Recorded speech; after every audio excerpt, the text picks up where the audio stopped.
রুমিন ফারহানা কছে কোন অভ্যুত্থান বা বিপ্লব 36 দিন বা 1 মাসে হয় না। হ্যাঁ, কেউ যদি মনে করেন অল্প কয়েকদিনের আন্দোলনে হাসিনাকে দেশছাড়া করেছেন, তবে তারা বোকার স্বর্গে বাস করছেন। শেখ হাসিনার পালানো বিএনপির 16 বছরের আন্দোলনের ফসল গণবিস্ফোরণে শেখ হাসিনা পলায় গেছে। আন্দোলনকারী বিএনপি করেছে, ঈদের পরে আন্দোলন, আর কেউ করেনি। হ্যাঁ, গুম আর খুন হয়েছে খালি বিএনপির কর্মী, দেশছাড়া হয়েছে খালি বিএনপির কর্মী। আমরা খায় না খায় অ্যাক্টিভিজম করলাম, আমরা তো বিএনপি করি না, গল্লিকও খাই না। সমাজ কি তাইলে আমাদের মেনে নেবে? বিএনপির আন্দোলন তো দেখেছেন, দেখেন নাই? গত 10টা বছর 10টা জনসভাও করতে পারে নাই। ঈদের পর আন্দোলন করতে করতে শুনতে শুনতে কান পয়সা খুলে পড়েছে।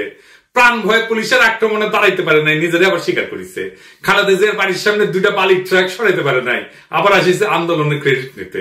বিএনপি 16 বছর কেন 1600 বছর ঈদের পরে আন্দোলনের ঘোষণা দিল, হাসিনার বলা যেত না। যখন আন্দোলন চলছিল তখন মির্জা ফখরুল কইছে বিএনপির নৈতিক সমর্থন আছে, শুধু সম্পৃক্ততা নাই। হ্যাঁ, শুনেন, আমরা এই আন্দোলনের সঙ্গে কখনোই সরাসরি জড়িত নই, আমরা তাদেরকে নৈতিক সমর্থন দিয়েছি। আর আজ রুমিন ফারহানা বলে বিপ্লব তারাই করেছে, 1 মাসে বিপ্লব হয় না। তাহলে 7ই নভেম্বরে বিপ্লব কেমনে 4 দিনে হইল? নভেম্বরের 3 তারিখ থেকে 7 তারিখ বিপ্লব। রাশিয়ার বিপ্লব কেমনে 10 দিনে হইল? দুনিয়া কাঁপানো 10 দিন, ওই টাইমের উপরে একটা বইও আছে। বিপ্লব ক্ষণস্থায়ী, বিপ্লব অল্প সময় থাকে। বিপ্লব হইতেছে সেই মহেন্দ্র ক্ষণ, একটা মাহদীয় সময়, যখন একটা জনগোষ্ঠী তার জাতীয় আকাঙ্ক্ষার সর্বোচ্চ শিখরটা হুট করে ছুঁয়ে ফেলে, বিদ্যুৎ চমকের মতো বা লাফায় ওঠা ল্যাম্পের শিকার মতো। ওই সময় ওই জাতির উপরে আল্লাহর খেলাফত নাজিল হয়, তখন সেই হয়ে ওঠে দুনিয়ায় খোদার খলিফা, বিপ্লবের নায়ক। আর সেই অসামান্য মুহূর্তটাই বিপ্লব। আমরা ভাগ্যবান, আমরা পুরা জাতি ওই মুহূর্তটায় ওই মহেন্দ্র ক্ষণের নায়ক, যার মধ্যে দিয়ে সৃষ্টিকর্তার পবিত্র ইচ্ছা আমাদের জাতির উপরে নাজিল হয়েছিল। এই জন্য এই শহীদের মৃত্যু নাই, তারা সময় আর কালকে অতিক্রম করে যায়। আমি কইছিলাম খোদা তাআলার দয়া ছাড়া বিপ্লবে বিজয়ী হওয়া যায় না। খোদা তাআলার সাহসের আবাবিল পাখি পাঠানো লড়াইয়ের ময়দানে খোদা তাআলার সাথে জনগণের একটা স্পিরিচুয়াল কানেকশন ছাড়া বিপ্লব সফল হয় না। মহাজীবনের ডাক শোনে সবাই।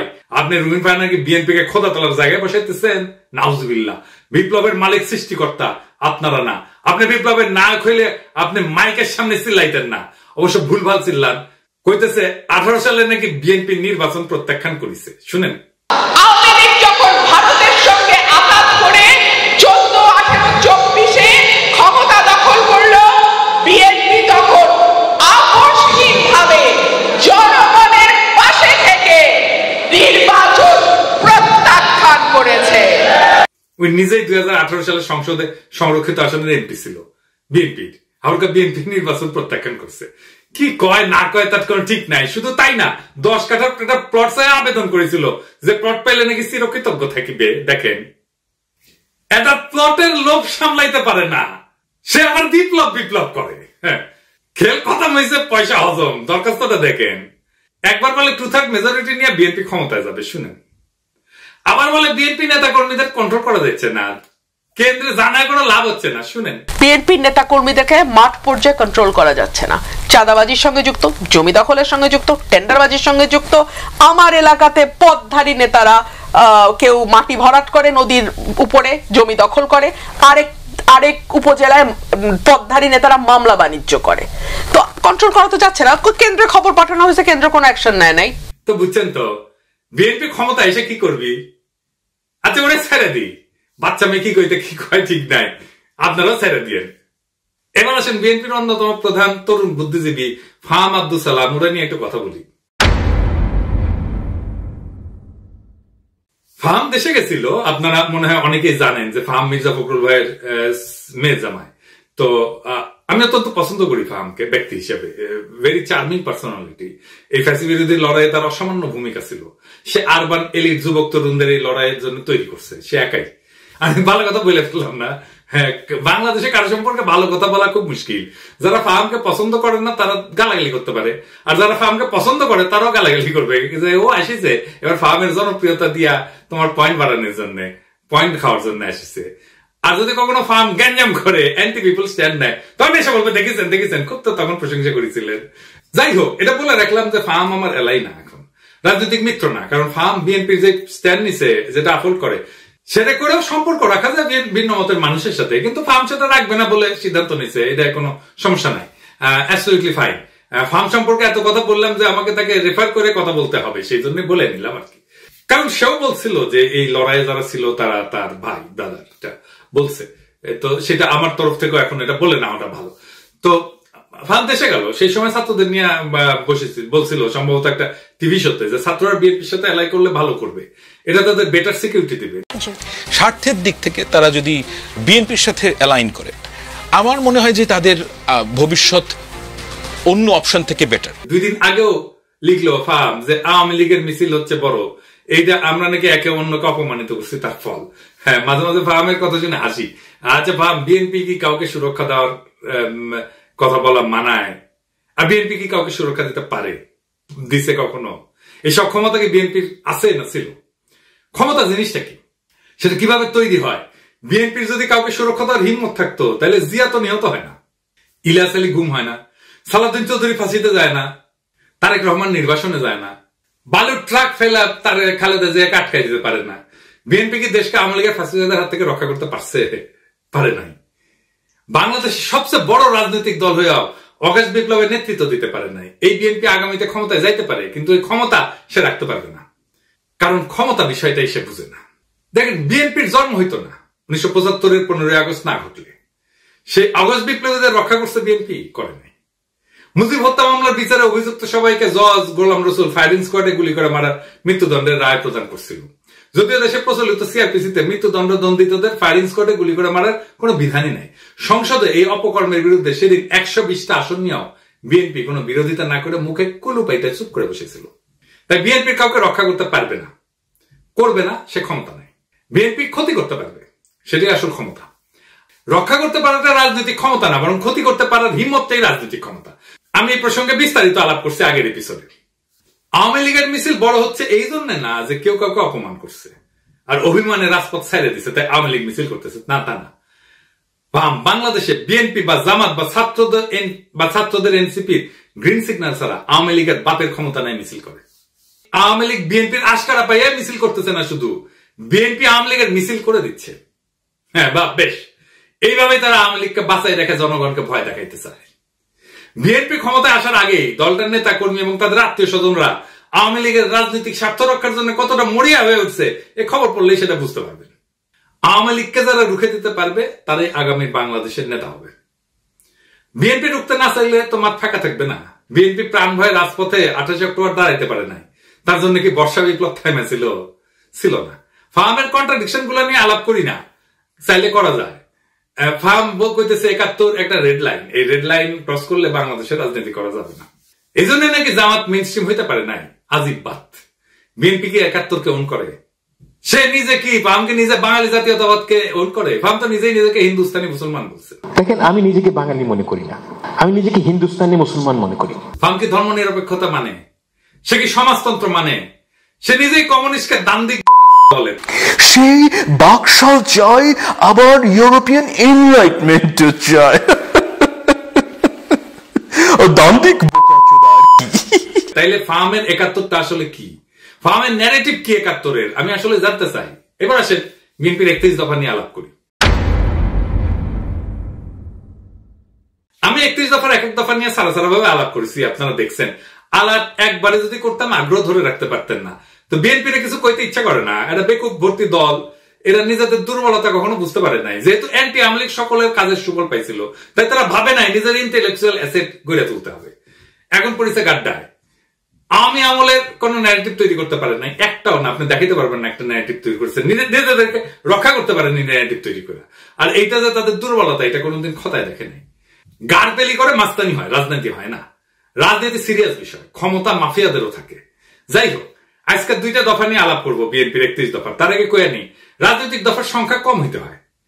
আমি চ্যালেঞ্জ দিয়ে বলতে পারি, বিএনপি স্ট্যান্ডিং কমিটির প্রত্যেককে আলাদা কইরা 31 দফা লিখতে বলেন, পারবে না, একজনও লিখতে পারবে না 31টা দফা। আপনি বিএনপির কর্মী হন, নেতা হন, নিজে লেখেন, এটা এপিসোড বফ করে নিজে লেখেন, পারবেন না। আমি চ্যালেঞ্জ দিলাম, পারবেন না। আপনি নিজে যার রাজনীতি করাটাই কাজ, যে পারেন না নিজের দফাটা নিজে লিখতে, মনে রাখতে। পাবলিকের বাপের ধন কি সাপে খাইছে যে সে মনে রাখবে? তা ঠেকা পড়ছে। আসেন দেখি রাজনৈতিক কর্মসূচি অল্প দফায় কেন হইতে হয়, সেটা একটু আলোক করিনি। এক নাম্বার কারণ সহজবোধ্যতা। অল্প দফা থাকলে জনগণ সহজে বুঝতে পারে কি দাবি করা হচ্ছে, বেশি দফা থাকলে মেসেজ জটিল হয়ে যায়, সেই জন্য সাধারণ মানুষের মনোযোগ হারানোর ঝুঁকি বাড়ে। 2 নাম্বার মোবিলাইজেশন সহজ হয়। কম দফা মানে একটা বা দুইটা মূল দাবির পিছনে জনগণ জোরালো ভাবে ঐক্যবদ্ধ হইতে পারে, আন্দোলনের শক্তি বাড়ে। 3 নাম্বার কৌশলগত চাপ সৃষ্টি করা যায়। সরকার বা বিরোধী শক্তির উপর চাপ তৈরি করার জন্য স্পষ্ট এবং নির্দিষ্ট দাবি থাকা জরুরি। বেশি দাবি দিলে কোনো দাবি নিয়ে সুনির্দিষ্টভাবে চাপ তৈরি করা যায় না। গতি বজায় রাখা। কম দফার কর্মসূচি আন্দোলনের গতি এবং ফোকাস বজায় রাখে। লম্বা তালিকা মানে প্রত্যেকটা বিষয় আলাদা করে ব্যাখ্যা লাগবে, যা সময় ক্ষেপণ করে। 5 নাম্বার হইতেছে সংবাদ মাধ্যমে সহজে প্রচার। মিডিয়া ছোট স্পষ্ট বার্তা প্রচার করতে পছন্দ করে। অল্প দফায় আন্দোলন সহজে শিরোনাম হয়। আমি এটা বললাম আন্দোলন এই কারণে, কারণ তারা কিন্তু 31 দফা আন্দোলনের সময় করছে, বিপ্লবের পরে করে নাই, সেজন্য আন্দোলনের কথা বললাম। আমাদের সফল আন্দোলনগুলো দেখেন, রাষ্ট্রভাষা বাংলা চাই। 6 দফা এরশাদ বিরোধী আন্দোলনের 1 দফা, 1 দফা 1 দাবি, এরশাদ তুই কবে যাবি। হাসিনা খাতা আন্দোলনের 1 দফা। এমনকি বিএনপি যে 4 দলীয় জোটের 5 দফা ছিল 2001 সালের নির্বাচনে, দুর্নীতিমুক্ত প্রশাসন, সুশাসন, আইন শৃঙ্খলা উন্নয়ন, এই সমস্ত। তারপরে দফা বাড়তে থাকে। 2018 সালে বিএনপির ঐক্যফ্রন্টের দফা হয় 7 দফা আর 11টা লক্ষ্য। এই হইতেছে বাম ইনফ্লুয়েন্স। দাবি ঢুকাইতে দিতে হবে টাইসা। মানুষ পড়লো কিনা শুনলো কিনা ভাবাভাবি নেই। আসেন 31 দফার 2 নাম্বার দফা নিয়ে দেখি। তারা কইতেছে বাংলাদেশে গণতন্ত্র, ভোটাধিকার পুনঃপ্রতিষ্ঠা এবং স্বচ্ছ গণতান্ত্রিক প্রক্রিয়াকে স্থায়ী, সাংবিধানিক এবং প্রাতিষ্ঠানিক রূপ দেওয়ার লক্ষ্যে একটা নির্বাচনকালীন দল নিরপেক্ষ তত্ত্বাবধায়ক সরকার ব্যবস্থা প্রবর্তন করা হবে। ভালো কথা, কিন্তু প্রশ্ন হইতেছে তত্ত্বাবধায়ক সরকার তো বিএনপি প্রবর্তন করেছিল, তাই না? আইন কইরা 96 সালে তো টিকলো না কেন? আবার আইন করবে, টিকবে না।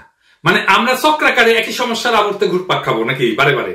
আবার যে বাতিল হবে না তার নিশ্চয়তা কি? জনগণ চায় একটা নিরপেক্ষ নির্বাচন, অবাধ স্বচ্ছ নির্বাচন, নেতা নির্বাচনের স্বাধীনতা। এটা কিভাবে নিশ্চিত হবে? বিএনপি তো বিচারপতির বয়স বাড়ায় নিজেদের পছন্দ মতো লোককে তত্ত্বাবধায়ক সরকার প্রধান বানাতে চেয়েছিল 2006 সালে, জানেন তো?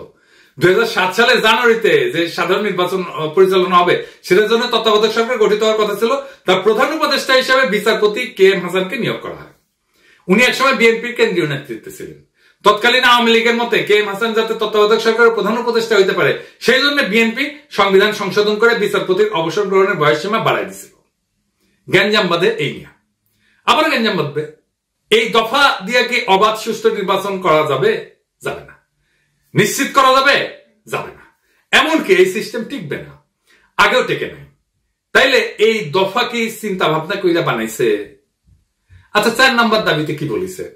পরপর 2 টার্মের অতিরিক্ত কেউ প্রধানমন্ত্রীর দায়িত্ব পালন করতে পারবে না। ভালো কথা, খুবই ভালো কথা। কি মনে হয় এটা পইরা? পরপর 2 টার্মের বেশি কেউ প্রাইম মিনিস্টার দায়িত্ব পালন করতে পারবে না। এটা বিএনপি অনেকবার বলছে, কিন্তু আমরা যাতে আমেরিকায় দেখি এইটাই সংবিধান সংস্কার কমিটি প্রস্তাব করছে। এখন বিএনপি কইতেছে প্রধানমন্ত্রী পদে দাঁড়ান 2 মেয়াদের বেশি কেউ থাকতে না পারলেও একবার বিরতি দিয়া আবার প্রধানমন্ত্রী হইতে চাইলে সেই সুযোগ থাকতে হবে। মানে পরপর 2 টার্ম থাকবে, তারপরে 1 বছর অন্য কেউ হবে, তারপরে আবার কেউ 2 টার্ম এসে থাকবে। মানে বুঝছেন তো, পরপর 2 টার্ম থাকার পরে 1 টার্ম প্রেসিডেন্ট হবে, তারপর আবার 2 টার্ম প্রাইম মিনিস্টার হবে, তারপরে 1 টার্ম প্রেসিডেন্ট হবে। মানে চালাকি শুরু হয়ে গেছে, ভাবছে কেউ বুঝতে পারবে না। যেই মাত্র ক্ষমতায় আসা দেখতে পারতেছে তখনই চোখ উল্টাই দিচ্ছে বিএনপি। যখন ক্ষমতা থেকে দূরে তখন কত ভালো ভালো কথা, দেখিছো কি সুন্দর চাঁদ দিছে, এখন আর চিনে না। আসেন, কেন পরপর 2 বার রাষ্ট্রের প্রধান নির্বাহী হওয়া ঠিক না? এর পিছনে দার্শনিক ভিত্তিটা কি? পরপর 2 টার্ম রাষ্ট্রের নির্বাহী থাকা ঠিক না কেন? এর মূল উদ্দেশ্য হইতেছে 1 নাম্বার ক্ষমতার অপব্যবহার রোধ করা। দীর্ঘ সময় ধরে একই ব্যক্তি ক্ষমতায় থাকলে স্বৈরতান্ত্রিক প্রবণতা তৈরি হয়, নিজের ক্ষমতা পাকাপোক্ত করতে শুরু করে, জনগণের বদলে নিজের দল বা নিজের শক্তিকে রক্ষা করে। একই জিনিস ঘটছে হাসিনার ক্ষেত্রে। 2 নাম্বার নতুন নেতৃত্বের সুযোগ সৃষ্টি হয় না। নিয়মিত নেতৃত্বে পরিবর্তন মানে নতুন চিন্তা, নতুন দৃষ্টিভঙ্গির আগমন।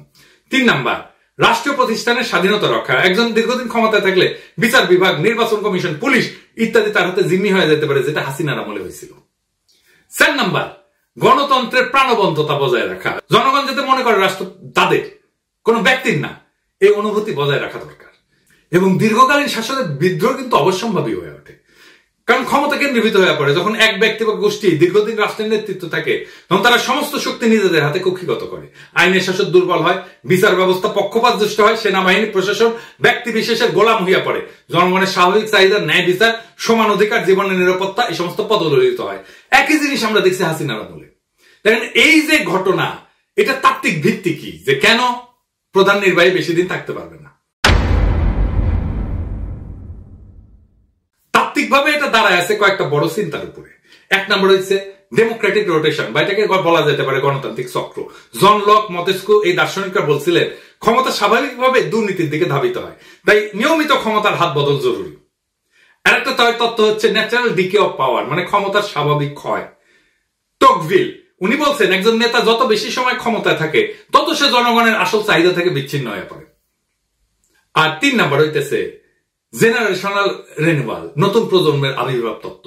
রাষ্ট্রের সেবা করার সুযোগ নতুন নেতৃত্বকে দিতে হবে, না হইলে রাষ্ট্র সময়ের সাথে সাথে পিছায় যাবে। যদি একজন নেতা 2 মেয়াদে চালায় যায়, তারপর এক টার্ম বিরতি নিয়ে আবার প্রার্থী হয়, তাহলে মূল উদ্দেশ্য ব্যাহত হয়। কেন ব্যাহত হয়? 1 নম্বর, ক্ষমতার নেটওয়ার্ক নষ্ট হয় না, যেটা তৈরি হয়েছিল। যে নেতা টানা 2 মেয়াদ চালাইছে তার সময়কালে প্রশাসন, বিচার বিভাগ, পুলিশ, মিডিয়া, ব্যবসায়ী গোষ্ঠী সব স্তরে স্তরে অনুগত এক ধরনের নেটওয়ার্ক তৈরি হয়। একটা বিরতিতেও এই নেটওয়ার্ক বেঁচে থাকে, সক্রিয় থাকে। এখন দেখতেছেন না, এখনো হাসিনার লোকজন প্রশাসনে আছে। তো উনি যখন আবার প্রার্থী হয়, এই শক্তিগুলো তাকে সুবিধা দেয়, ফলে নতুন প্রতিদ্বন্দ্বিতা বা নতুন নেতৃত্বের সুযোগ প্রকৃত অর্থে হয় না। 2 নম্বর, জনগণের মনস্তত্ত্ব পাল্টায় না। নেতার ব্যক্তি পূজা বা জনপ্রিয়তার মিথ ভেঙে যেতে সময় লাগে।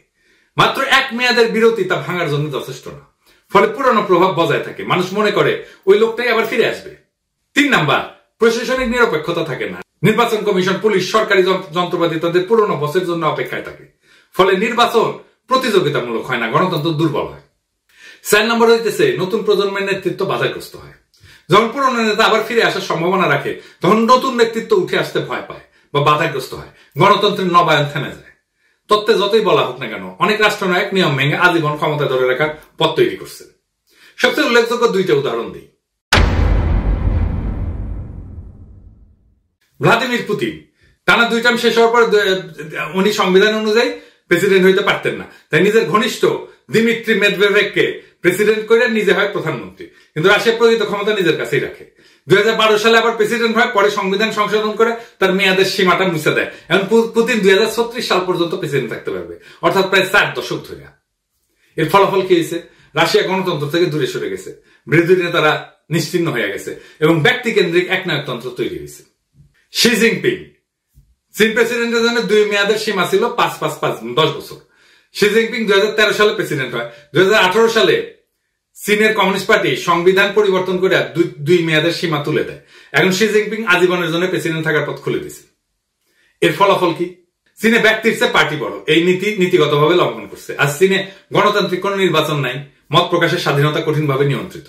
ফলে যখন 2 টার্মের নিয়ম ভেঙে ফেলা হয় বা কোন ছিদ্র রেখা ক্ষমতা ধরে রাখার রাস্তা রাখা হয়, তখন গণতন্ত্র দ্রুত দুর্বল হয়ে পড়ে, রাষ্ট্র ব্যক্তি কেন্দ্রিক হয়ে যায় এবং জনগণের স্বাধীনতা কাগজে কলমে সীমাবদ্ধ হয়ে পড়ে। আমি মাঝে মাঝে চুপচাপ হয়ে বসে থাকি, ভাবি যে যদি 2028 সাল পর্যন্ত আওয়ামী লীগ থাকতো কি হইতো? নির্বাচনের নাম উচ্চারণ করলেই নীল সাদা ভাই নিশা দাঁড়াইতো দোরগোড়ায়, ঠান্ডা গলায় বলতো চলেন। তারপর বাকিটা একটা কালো গল্প, যার শেষ পাতায় রক্তের দাগ। লুৎফুজ্জামান বাবর কারাগারের ঘুপসি কোণে চোখ তুলা পাখিদের উঠতে দেখতেন আর ভাবতেন তারা এখনো উঠতে পারে, অথচ আমি। সালাউদ্দিন আহমেদ শিলংয়ের আকাশে হাত তুলতেন, এই নীল কি ঢাকার মতো, নাকি আমি বদলে গেছি? খালেদা জিয়া এখনো অন্তরীণ থাকতেন। রিজভী ভাই কোলাপসেবল গেটের পিছনে মাফলার গলায় দিয়া হাতে গোনা কয়েকজন কর্মী নিয়া শীতের মধ্যে ঠকঠক করে কাঁদতেন, ওটাই ওনার রাজনৈতিক কর্মসূচি হয়ে থাকতো। আর আয়নাগর, ওইখানে নাম ঝুলতো শত শত মৃত স্বপ্নের, ভুলে যাওয়া মানুষের, যারা একদিন হাঁটতো, হাসতো, স্বপ্ন দেখতো, তারপর চুপ হয়ে যেত। আমরাও চুপ হয়ে যেতাম, চুপচাপ বাজারে যেতাম, চুপচাপ অতি মূল্যে অল্প কিছু ডিম কিনতাম, সবজি কিনতাম, আর মাছ মাংস দেখে হাত পিত্তেশ করতাম। চুপচাপ আয়নায় তাকায় ভাবতাম এটা আমার মুখ না, আমি কোথায় হারালাম। ঠিক তখন কিছু সাহসী তরুণ উঠে দাঁড়ায়, তারা বলে এমন জীবন চাই না। তারা বাতাসে ছড়ায় দেয় আলো, আমরা গলা ছেড়ে কাপা কাপা স্বরে ওদের দেখে পথে নেমে আসি, সাহস নিয়া বলি আমরা ভালো নাই। কিন্তু আজ আমরা বলি ওদের হটাও, ওরা রাজনীতি করে ফেলছে। ওদের রক্ত আজকে পথের ধুলা, ওদের কান্না আজকে নীরব শোক। আমরা চিৎকার করি এখনই নির্বাচন চাই, ডিসেম্বরেই চাই, এখনই চাই। দেশ যে ভালো চলতেছে এটা কেউ দেখে না। রিজার্ভ বাড়তেছে, দুর্নীতির টাকা ফিরতেছে, সংস্কারের বাতাস লাগছে, কিন্তু এই খবর কারো কানে ছয় না। একটাই আমাদের পিপাসা এখন, ক্ষমতা আর ক্ষমতা। আলোর এই লড়াই কখনো সহজ ছিল না। আলোর জন্য যারা পথে নামে তাদের পা রক্তাক্ত হয়, তাদের চোখে জল জমে, তাদের গলা রুদ্ধ হয় কান্নায়, কিন্তু তবু তারা হাঁটে। কারণ তারা জানে পিছাই গেলে চিরকাল হারায় যেতে হবে। আজ যারা রক্ত দিচ্ছে, যারা ভয়কে পিছনে ফেলে আগাইছে তাদের নাম ইতিহাসের পাতায় লেখা থাকবে। আজকে যারা কাঁপতেছে মিথ্যা বলতেছে তারা কেবল হারায় যাবে বিস্মৃতির ধুলায়। বিপ্লব কখনো সংগঠিত হয় না বক্তৃতায়, বিপ্লব জন্ম নেয় নির্ভীক হৃদয়ের তপ্ত রক্তে। আমরা সেই রক্তের উত্তরাধিকার, আমরা হারবো না। তারা ভাবছিল আমরা ভয় পাবো, তারা ভাবছিল আমরা হেরে যাব, তারা ভাবছিল আমরা মুখ নিচু কইরা ঘরে ঢুকে যাব, কিন্তু তারা ভুল করছে। আমরা পিছু হটিনি, আমরা সামনে আগাইছি, আমরা থামিনি, আমরা ঝড় তুলছি, আমরা চুপ থাকিনি, আমরা স্লোগানে মুখর করছি রাজপথ। আজ যারা ধোকা দিচ্ছে ইতিহাস তাদের মুখ চিরকাল ঘষে মাটিতে ফেলে রাখবে। আজ যারা দাঁড়াইছে ইতিহাস তাদের মাথায় তুলে নেবে। আজ আকাশ ভেঙে পড়ুক, সমুদ্র ফেটে যাক, আমরা পিছু হটবো না। আমাদের জয় হবে ইনশাআল্লাহ। ইনকিলাব জিন্দাবাদ।